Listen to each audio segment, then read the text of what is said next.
Up till now, we have studied the first ultimate reality, which is consciousness. So now we know that consciousness is divided into 89 or 121 types. Now today we will study the second ultimate truth,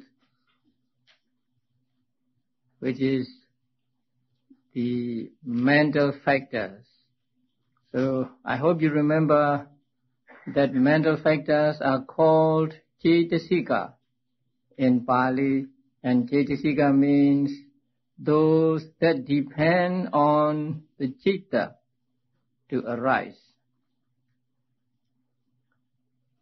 And the Cetasikas or mental factors have 4 characteristics, and they are: 1, arising simultaneously with Citta; 2, perishing or disappearing simultaneously with Citta; and 3, having the same object as Citta; and 4, having the same base as Citta. Since mental factors accompany or are associated with consciousness, consciousness and mental factors must take the same object. So it can never happen that Citta takes one object and the mental factors take another object. So since they arise together, they take the same object. And also they depend on the same base. Now base means eyes, ears, nose, tongue, body, and the heart. So mental factors are those that make Cittas different from one another. Now Citta by definition is the awareness of the object, and since it is just the awareness of the object, it is neither good nor bad. It is neither wholesome nor unwholesome. But when Citta arises together with wholesome mental factors, and that Citta is called a wholesome Citta, and when it arises with unwholesome mental factors, the Citta is called unwholesome Citta. So Cetasikas are those that differentiate Citta from one another. And actually, these Cetasikas are not easy to see for ourselves. Once King Milinda asked the Venerable Nagasena, "Bhante, did Buddha do something that is difficult?" And the Venerable Nagasena said, "Yes, great king, Buddha had done a very difficult thing." And what is the difficult thing that Buddha had done? The king asked. And Venerable Nagasena said, the difficult thing done by the Blessed One was the proclamation of the defining of the immaterial states of consciousness and its concomitants, which arise on a single object or on the same object. Thus, this is contact, this is feeling, this is perception, this is volition, this is consciousness, and so on. That means Cittas and Cetasikas are immaterial states. So, the Cittas and Cetasikas arise together and they take the same object. So it is very difficult to separate Citta and Cetasikas, and also to understand or to see the different Cetasikas arising at the same time with Citta, and point out that this is one Cittasika, that is another Cittasika, and so on. So the Venerable Nagasena said, it is very difficult. The difficult thing the Buddha had done. The king asked the Venerable Nagasena to give him a simile. And the Venerable Nagasena gave this simile.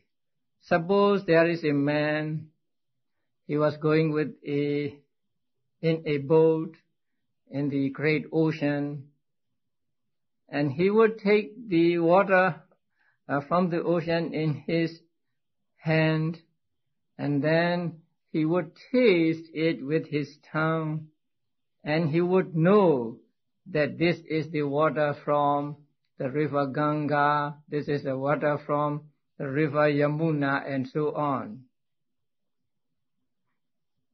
It would be possible, say, for a man to say, to pick up the water from the ocean and to say, this is the water from this river, this is the water from another river, and so on. But it is more difficult to say or to define the immaterial states of consciousness and its concomitants, which arise on the same object, pointing them out, like this is one Cittasika, this is another Cittasika, this is consciousness, and so on. So today we are going to follow the Buddha in doing this difficult thing. So in Abhidhamma, there are taught 52 mental factors. So 52 Cittasikas and 52 mental factors. So these are mental states that arise with consciousness.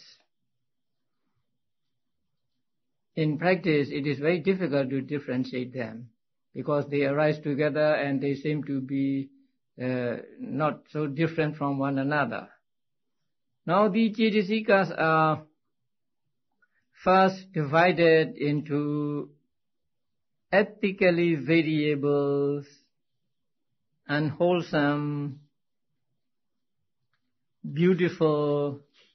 Broadly, the Cittasikas are divided into 3 divisions or 3 categories.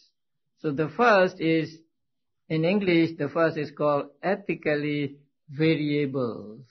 Now it is the loose translation of the Pali word Anya Samana.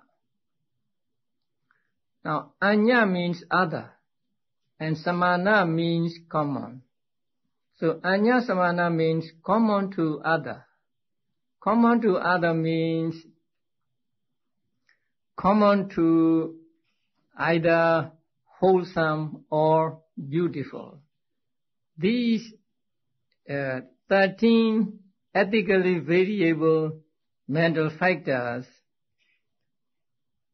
can arise with wholesome Cittas or beautiful Cittas. So they are ethically neutral. And when they are arising with, say, unwholesome Citta, they are said to be common to the beautiful Cittas. That means they can arise with beautiful Cittas at another time. So these 13 are called Anya Samana in Pali. They can arise with unwholesome Cittas or beautiful Cittas. And these 13 are subdivided into 2 divisions. And the first division is called universals. Universals means they are common to all types of consciousness. So they arise with all types of consciousness. There are 89 or 121 types of consciousness, and these 7 will arise with every one of these 89 or 121 types of consciousness. So every arising of consciousness is associated with these 7 mental factors. And the next subdivision is called occasionals. That means they do not arise with all 89 or 121 types of consciousness. They will arise with some of them. So they are called occasionals in English. Now, the universals. The first one mentioned under the head universals is contact. And in Pali it is phassa. Now, PH in Pali should be pronounced pa and not as F in English. No, phassa means touching. So here, contact means touching. And contact does not mean physical contact. It is mental contact. Suppose there is something to see and it comes into the avenue of your eye, and then there is the seeing consciousness. So when there is the seeing consciousness, the eye and the object to be seen, then contact also arises. So when these 3 come together, these 3 means the eye, the visible object, and seeing consciousness come together, then contact also arises. So contact is not just contact, it is a mental state that connects the mind with the object. And this contact is, as I said, mental contact and not physical. There can be contact with the mind.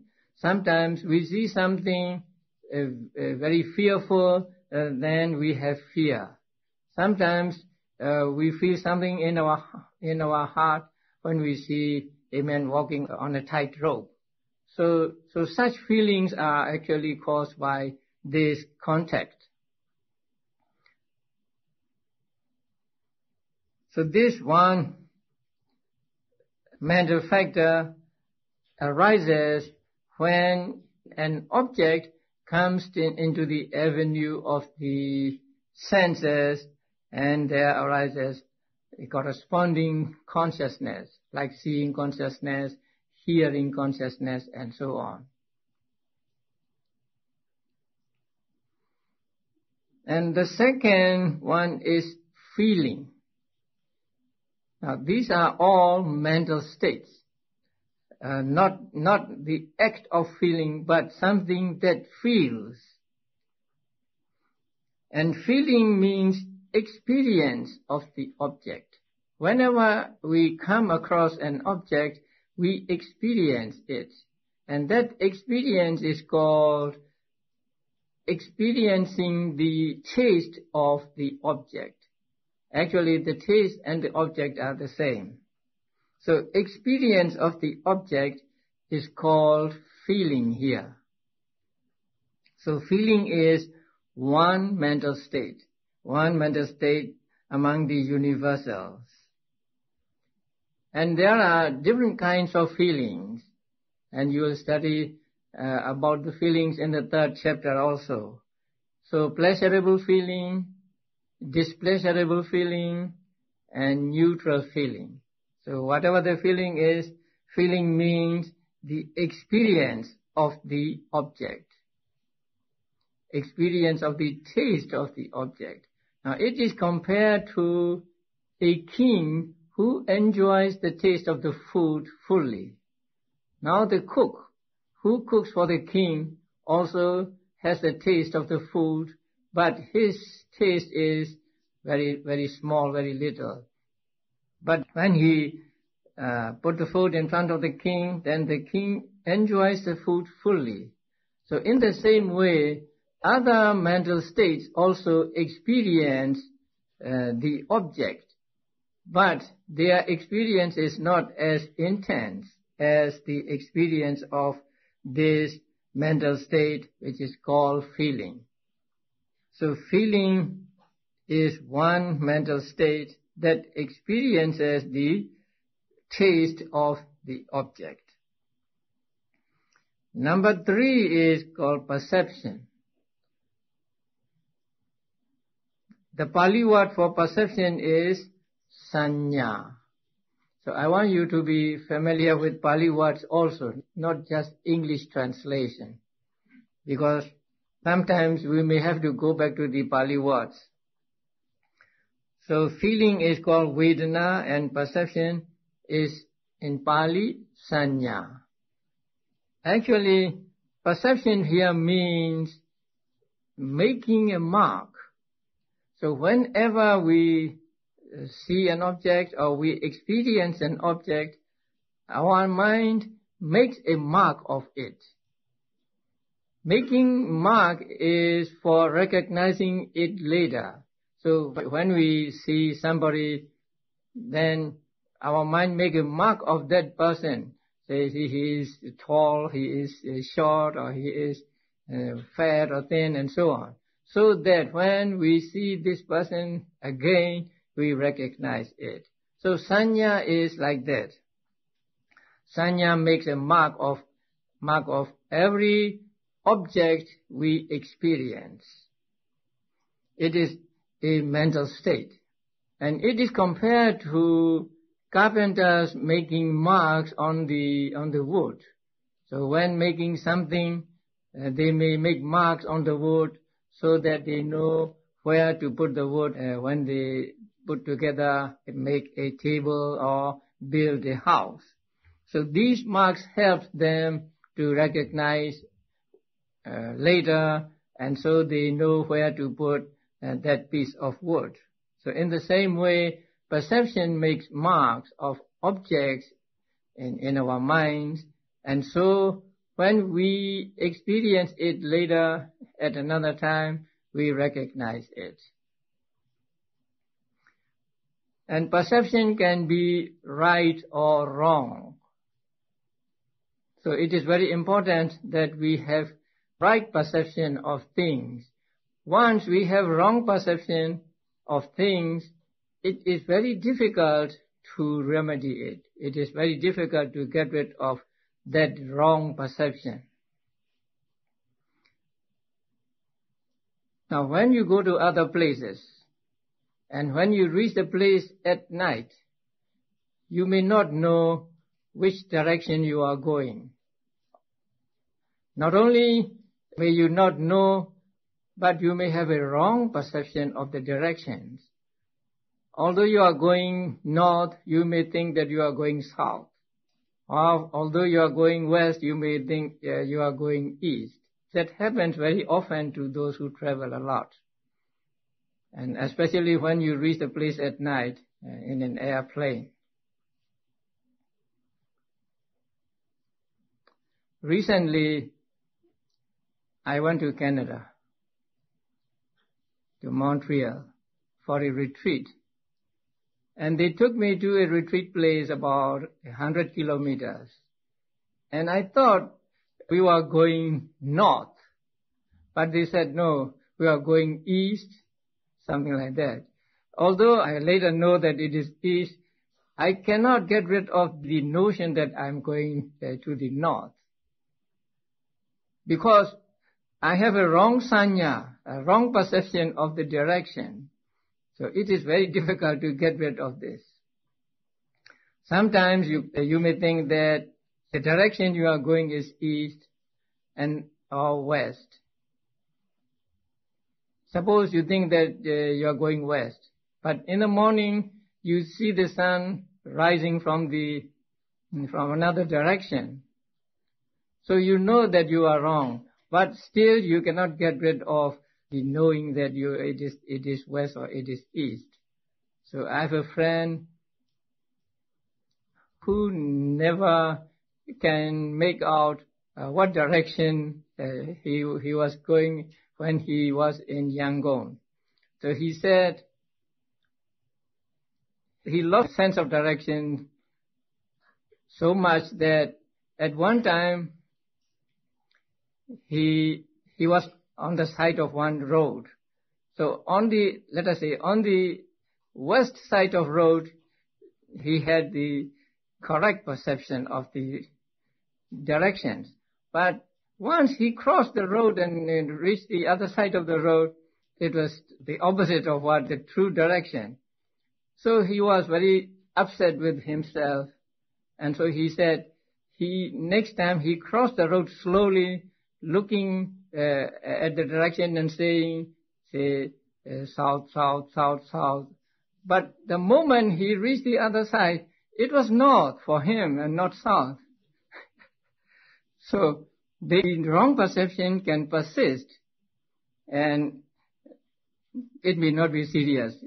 But if we have wrong perception about the Dhamma, it would be very serious. So perception is very important. You need to get a good perception of things. You need to make correct mark on the things so that you do not misunderstand. So perception, when we say perception, we mean that mental state or that mental factor that makes marks of the objects. So making marks. And number 4 is Cetana in Pali, and it is volition in English. Now, Cetana is something that adjusts the concomitants to do their work or to do their function. So Cetana is compared to a chief pupil in a class. So the chief student does his work, and also he encourages other students to do their own work. This is what we call Cetana, volition. And this Cetana is an important mental factor because what we call karma is this Cetana. Now Buddha expressly said that monks' Cetana is what I call karma.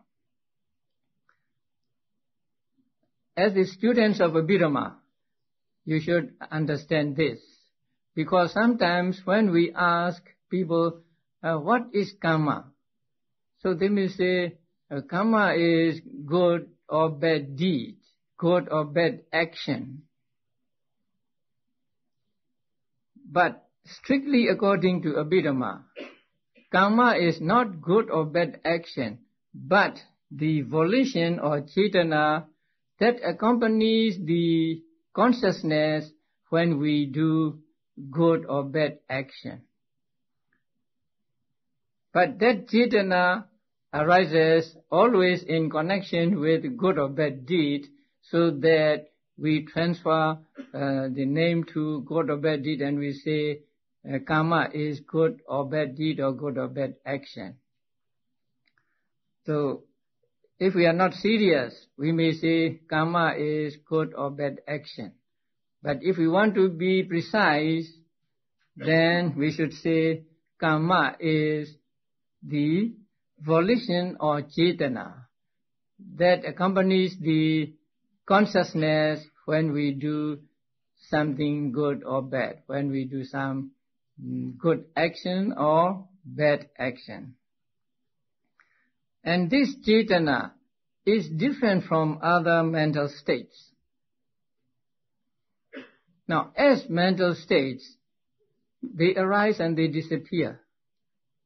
Immediately after they arise, they disappear. So mental states last for only one thought moment, which is shorter than a 9 billionth of a second. But Cetana is different. As a mental state, it arises and it disappears. But when it disappears, it leaves the potential to give results in the mental continuum of beings. That is why when the circumstances are favorable for it to bring out results, the results are produced. So that is why Cetana or volition is important. And when we say karma, we mean this, the mental factor, which is called Cetana. And this Cetana urges other concomitants to do their own function, and at the same time it does its own function, like a chief student in a class. And number 5 is one-pointedness of mind, or in Pali, ekaggata. One-pointedness of mind really means mind having one object only.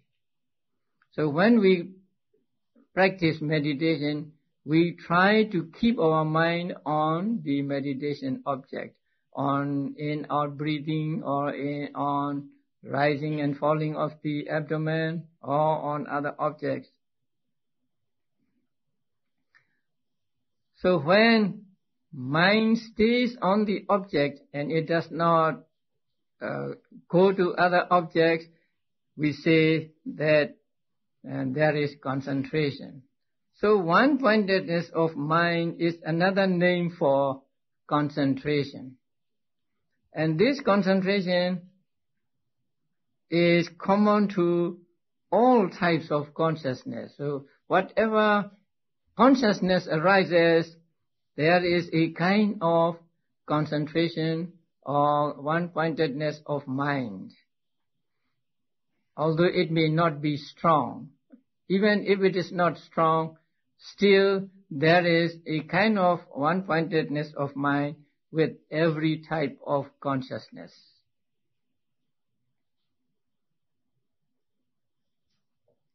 And this one-pointedness of mind or concentration, when it becomes strong, it can develop into what are called Jhānas. And number 6 is life faculty, or in Pali, Jivitindriya, the faculty of life. Faculty of life means making the concomitants alive, supporting the concomitants. And life faculty is the life or mental life faculty. Now, among the 28 material properties, there is another life faculty, and that is material life faculty. So this is mental life faculty, and it keeps other mental concomitants alive. It is because of this that other mental concomitants stay alive. And it is asked that if it keeps other mental concomitants stay alive, what keeps it alive? The answer is, it keeps itself alive, at the same time it keeps others also alive. And a simile is given here to understand this. A boatman. So a boatman will take other people to the other shore. When taking the other people to the other shore, he takes himself also to the other shore. So in the same way, the life faculty keeps itself alive and also keeps other mental concomitants alive. So that is also one mental factor or mental state. And number 7 is called manasikara in Pali, and it is translated as attention. Now, manasikara means doing in the mind. It is paying attention to the object. So whenever an object comes into the avenue of the senses, then we pay attention to the mind. That means we direct the mind to the object. So this is the direction to the object, and it is compared to the rudder of a ship. So when there's a rudder of a ship, then the ship goes to the destination straightforwardly. So attention is like that, directing the mind to the object. That is why when we have no attention, we are not aware of the object. Even though a big object may pass in front of our eyes, if we do not pay attention, then we will not see it. So attention is also an important mental factor, and it is one of the universal mental factors, so that every mental activity has some kind of attention with it. So these 7 are called universals,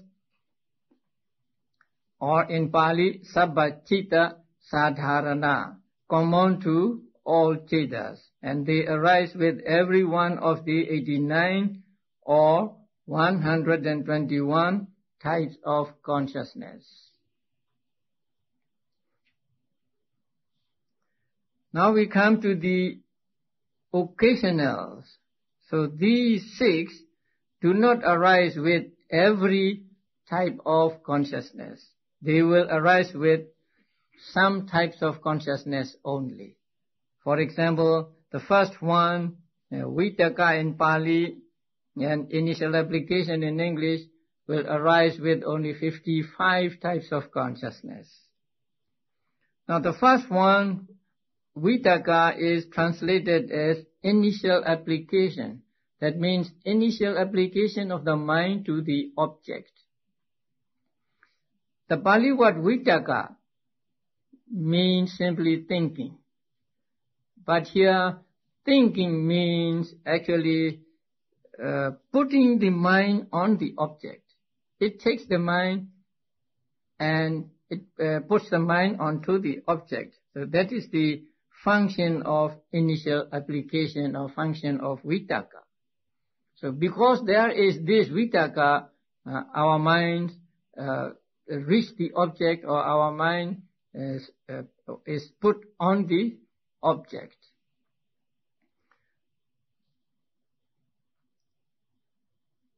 It is compared to a man who is taken to the king by another man. Suppose there is a man who comes from the districts. He has not been to this city. I think it is different here. Singapore is a city country. Okay. Suppose a person has not been here before, so he doesn't know how to reach, a government place. Then his friend, who is a native of this place, takes him to that place. And so he reaches that place. So in the same way, the initial application takes the mind to the object. It puts the mind onto the object. That is the function of the initial application of Vitakka. Although Vitakka means literally thinking, it is not deliberate thinking, but its function is to put the mind on the object. But there are some types of consciousness that are not accompanied by initial application.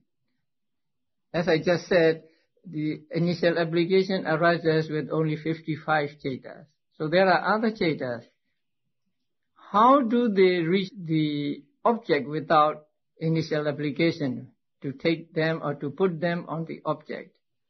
Now, for example, seeing consciousness does not need Vitakka, or Vitakka does not arise with seeing consciousness. There, the object and the senses come, the impact is great, so that the consciousness does not need Vitakka for it to go to the object or to be on the object. And also there are Jhāna consciousnesses that are not accompanied by initial application, and they can be on the object by experience. The consciousness have experience in going to the object when there is initial application with it, and so by experience of that, even though there is no initial application, the jhana consciousness can reach the object. But for other types of consciousness, initial application is necessary for these types of consciousness to be on the object. And the second one is called sustained application, and in Pali it is vichara. Sustained application of mind on the object. First, the initial application put the mind on the object, and sustained application keep the mind on the object engaged. So these two are different. The first one takes the mind and put it on the object, and the second one keeps it there. There are many similes to explain the difference between the vitaka and vichara. Actually, you met vitaka and vichara yesterday or the day before yesterday. When we studied the jhana citas, the first jhana is accompanied by 5 jhana factors, and among them there are vitaka and vichara, right? It is explained that vitaka is the first impact of mind, in the sense that it is gross and it runs in front of vitaka, something like that. It foreruns vitaka. It is like a striking of a bell. So when you strike a bell, there is the sound. So that striking of the bell is like vitaka. And vichara is subtle, more subtle than vitaka. And it keeps the mind anchored to the object. And it is explained as similar to the sound of the bell after it is first struck. So you strike a bell and there is the first sound, and that is vitaka, and then the how do you call that? The sound follows, right? So that following sound, it is compared to vichara. And also they are compared to a bird spreading out its wings when it is about to soar into the air. So that is, vitaka is compared to that, and the vichara is compared to that bird when it reaches a certain altitude, it would spread out its wings and soar in the air. So we may say that taking off of the airplanes and then reaching the cruise altitude. So the airplane soaring into the air with force is like vitaka, and then when it reaches the cruising altitude, it flies smoothly. So that is like vichara. And it is also compared to a bee diving towards the flower or lotus. That is like, vitaka is like that, and vichara is like the bee buzzing above the flower. And also vitaka is compared to the hand which firmly grips the tarnished metal dish. And vichara is like the other hand that rubs with powder or oil or with the woolen pad to clean it. So vitaka is the gripping hand and vichara is the rubbing hand, something like that. Or again, vitaka is compared to the supporting hand of a potter when he spins his wheel with the stroke on the stick. Now, and when they make pots, they use a wheel and they turn the wheel. So the supporting hand of the Buddha is like the Vitakka, and Vichara is like the hand that moves back and forth.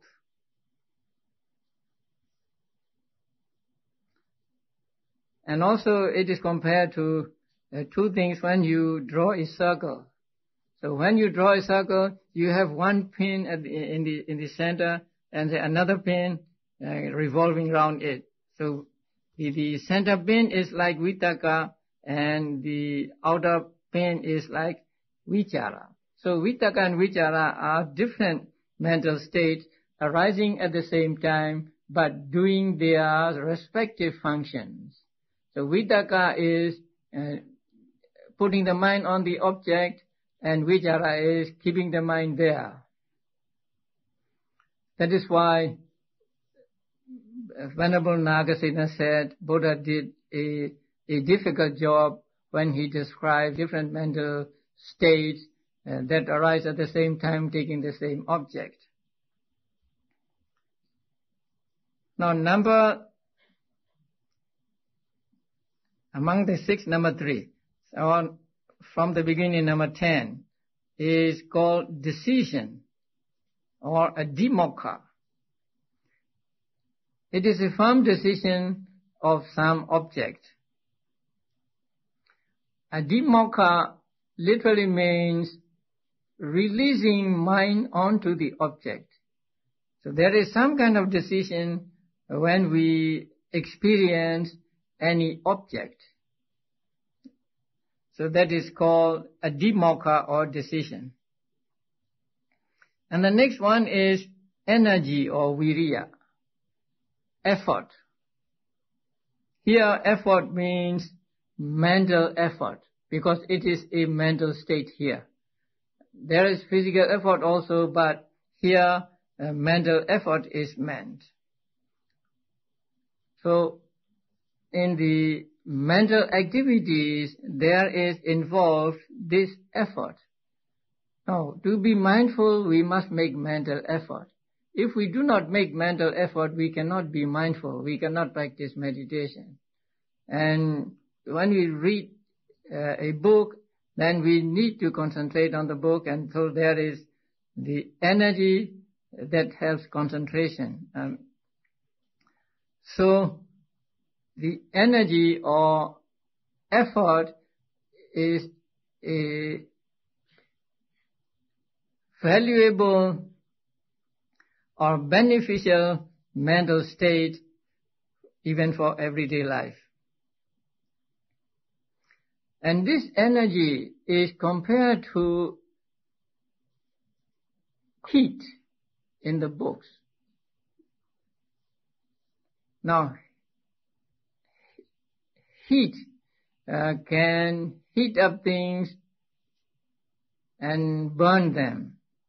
In the same way, energy can heat up and burn the mental defilements. If we do not make effort, we will not be able to get rid of mental defilements. So the effort or energy is compared to heat, or heat of the sun or heat of the fire. And number 12 is Pali Piti, and it is translated as zest. It is also translated as joy, happiness, rapture, and pleasurable interest. Piti is defined as something that refreshes. So when we experience piti, we are refreshed. So piti is defined as something that refreshes, and its characteristic is endearing, or to refresh both body and mind, or it pervades the body and mind. So it is a kind of pleasurable It is not feeling. It is difficult to translate. A mental state which is refreshing or which is endearing. When you practice meditation, you will experience this piti. You feel good about this. You feel good about the practice, and you may have goosebumps on your skin and like that. So piti is said to be of 5 kinds. Now the first one is called minor piti, small piti. And this small piti can cause the hair stand on end like goosebumps or goose flesh. And the second is called momentary piti. It is like lightning. Just once it strikes you and then it's gone. And the third one is called showering piti. It is like the waves breaking on the shore. And the fourth one is called uplifting piti. Through that piti, the body may be uplifted. It may be levitated. Sometimes, as a result of this uplifting piti, your body may move. Even while you are sitting, your body may move to another place. And then the last one is called pervading piti. And that means when you experience that piti, you are like a cotton ball soaked in water or oil. So the whole of your body is pervaded by this kind of piti. Although it is a kind of good feeling, it is not included in feeling. Now, it is included in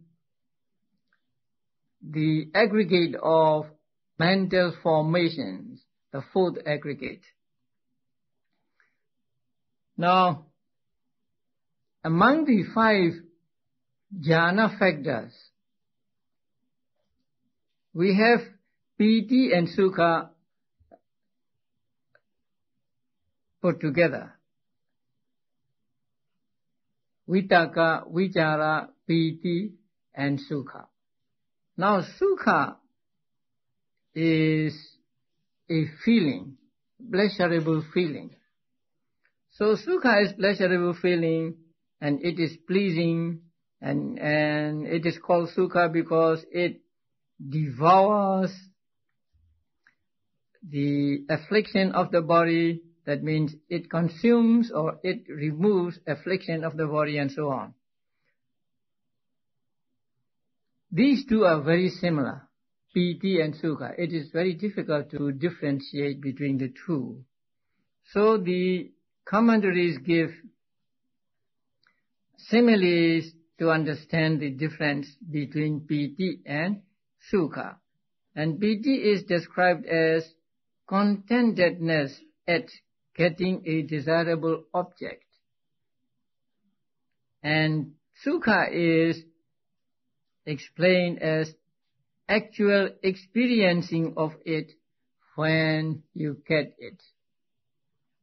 Now, suppose you are going on a journey in the desert and you are exhausted, you are weary, and then somebody may come the opposite way and tell you that about a mile from here, say there is a pond and there are fruit trees and so on. So when you hear this, and also when you approach the pond and see the pond and fruit trees, you have a kind of piti there.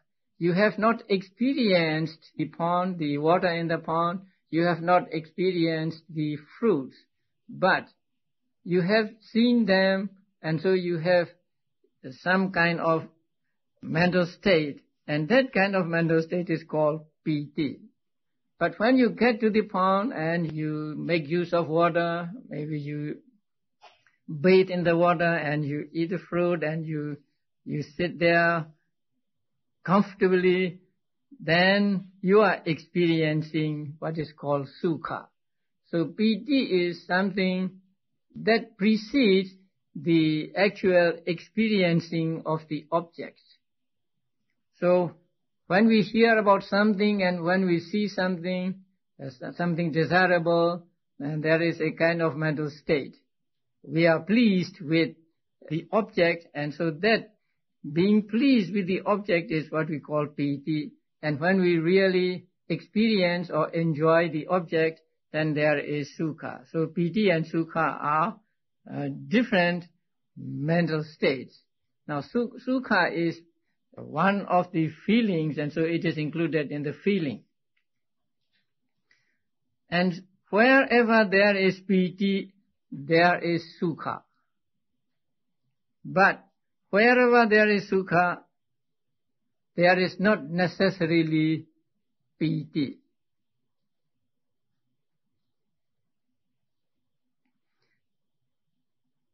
If you remember the Jhānas, Cittas.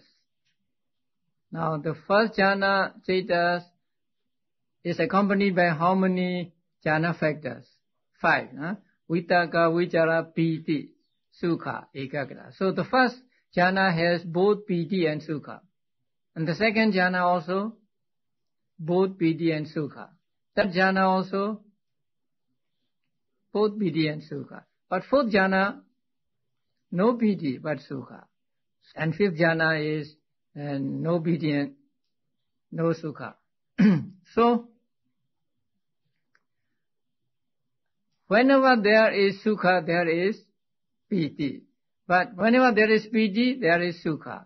But whenever there is Sukha, there may or may not be Piti.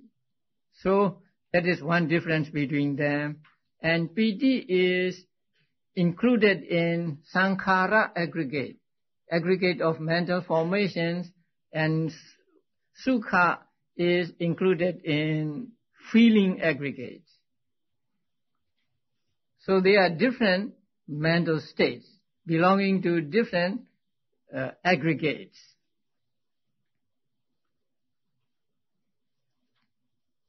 Now the next one is chanda, desire. It is also translated as conation. It is the desire for the object, but it is not desire which is lobha.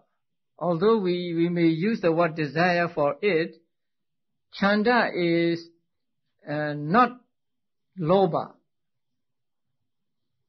Chanda can be unwholesome or wholesome, according to what type of other mental states arise with it.